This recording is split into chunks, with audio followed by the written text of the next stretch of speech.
Halo, saya Irfan Nuralitya dan kali ini saya akan membawakan presentasi untuk UTS mata kuliah Sistem Jaringan 1. Sesi 1 yaitu pengantar jaringan komputer. Pada sesi pertama ini kita diajak memahami bagaimana jaringan komputer berkembang dari awal hingga menjadi seperti sekarang. Awalnya, komunikasi jarak jauh dilakukan dengan menyambungkan satu orang ke orang lain lewat operator manual dan kabel. Tapi makin lama, cara ini jadi nggak efisien, apalagi kalau jumlah pengguna bertambah. Lalu muncul konsep koneksi yang terus aktif, seperti Licit Line yang bisa dimanfaatkan komputer untuk saling bertukar informasi. Namun, konsep revolusioner yang benar-benar mengubah permainan adalah packet switching, di mana data dipecah menjadi paket-paket kecil dan dikirim lewat jaringan, lalu disusun ulang saat tiba di tujuan. Proses ini dikendalikan oleh router yang menentukan jalur terbaik untuk setiap paket. Kalau satu jalur macet atau rusak, router akan mencari jalur lain. Inilah yang membuat internet bisa tetap berjalan meskipun ada gangguan di satu bagian jaringan. Semua ini menjadi dasar dari internet working, yaitu sistem di mana banyak jaringan bisa terhubung dan saling bertukar informasi secara efisien dan fleksibel. Sesi 2 yaitu konfigurasi dasar switch dan perangkat akhir. Di sesi ini kita masuk ke dunia praktik, yaitu bagaimana cara mengatur switch dan perangkat akhir agar bisa digunakan dalam jaringan. Pertama, kita perlu memahami bahwa sistem operasi jaringan seperti Cisco iOS bisa diakses lewat antarmuka CLI atau Common Line Interface atau Graphical User Interface. CLI lebih umum digunakan karena ringan dan stabil. Ada tiga cara utama untuk mengakses perangkat jaringan. Langsung lewat kabel konsol, dari jarak jauh lewat SSH yang aman, atau lewat telnet yang tidak terenkripsi. Setelah masuk ke dalam sistem, kita bisa berpindah antar mode.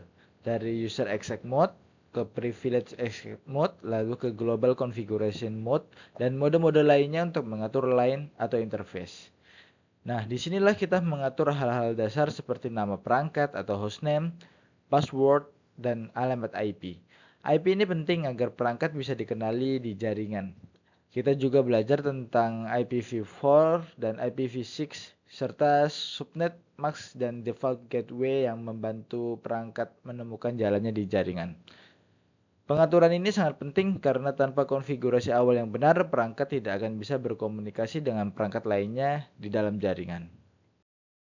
Sesi 3 yaitu pengenalan dasar TCP/IP. Sesi ini memperkenalkan TCP/IP, yaitu protokol utama yang digunakan di internet. Meski namanya cuma dua, TCP/IP sebenarnya adalah dua paket protokol yang kompleks dan saling terintegrasi. Protokol ini diatur bukan oleh satu lembaga saja, tapi oleh banyak organisasi seperti ICOC, ICANN, dan IETF. Semua standar ditulis dalam bentuk RFC atau Request for Comments dan terbuka untuk siapapun yang ingin membaca atau memberi masukan.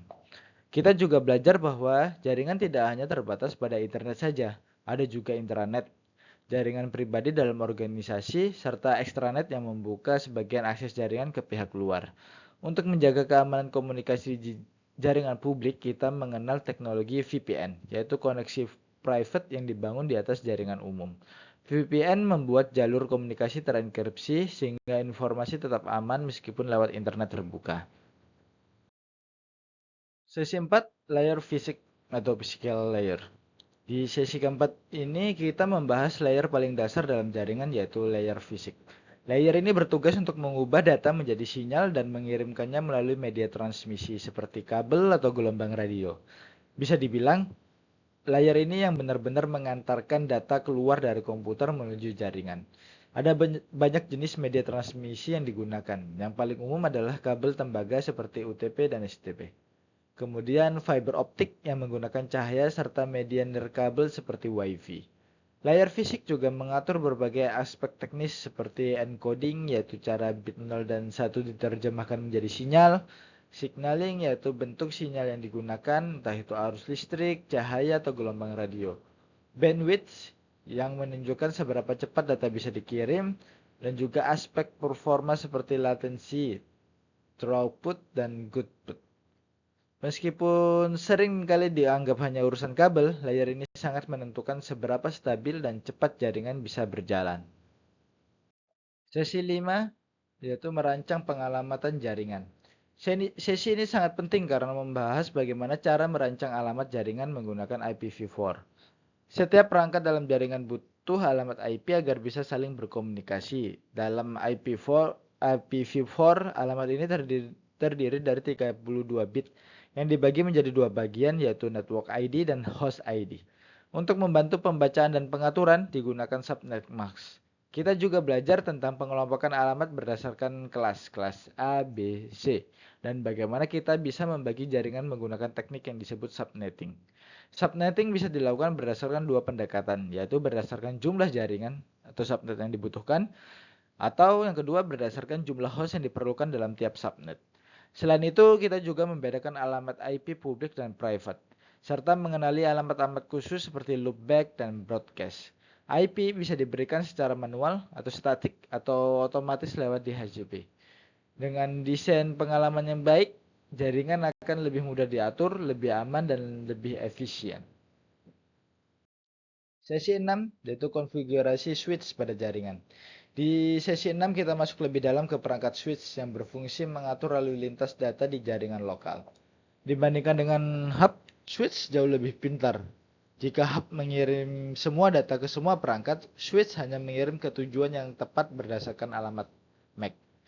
Kita mengenal dua jenis switch. Yang pertama unmanaged switch, yaitu tinggal colok dan langsung jalan.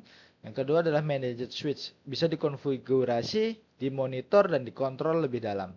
Fitur-fitur penting dalam managed switch termasuk yang pertama port security untuk mencegah akses tidak sah, lalu port mirroring untuk analisis traffic, lalu multicast filtering, remote monitoring, dan spanning tree untuk menghindari loop. Kita juga mempelajari cara menguji switch menggunakan perintah ping dari satu komputer ke komputer lain. Jika ada balasan berarti koneksi berhasil, kalau tidak berarti ada masalah di jaringan yang harus dicari tahu. Sesi yang terakhir yaitu sesi 7, konfigurasi jaringan nirkabel atau wireless. Sesi terakhir membahas jaringan nirkabel atau wireless yang saat ini sangat umum digunakan baik di rumah, kantor, maupun tempat umum. Wireless memungkinkan perangkat terhubung tanpa kabel menggunakan gelombang radio. Teknologi yang paling umum digunakan adalah Wi-Fi yang mengikuti standar IEEE 802.11. Kita mengenal dua frekuensi utama, yaitu 2.4 GHz jangkauan luas tapi terganggu, dan 5 GHz lebih cepat tapi jangkauan lebih pendek.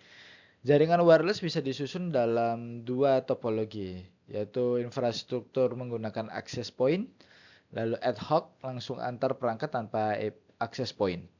Karena wireless bersifat terbuka, keamanan sangat penting. Kita menggunakan metode seperti autentikasi WPA PSK atau enkripsi AES dan TKIP. Untuk hasil optimal dilakukan site survey untuk menentukan posisi access point, menghindari interferensi dan memastikan sinyal kuat dan stabil. Wireless mungkin terlihat simpel, tapi agar bisa bekerja dengan baik dan aman, perlu perencanaan yang matang.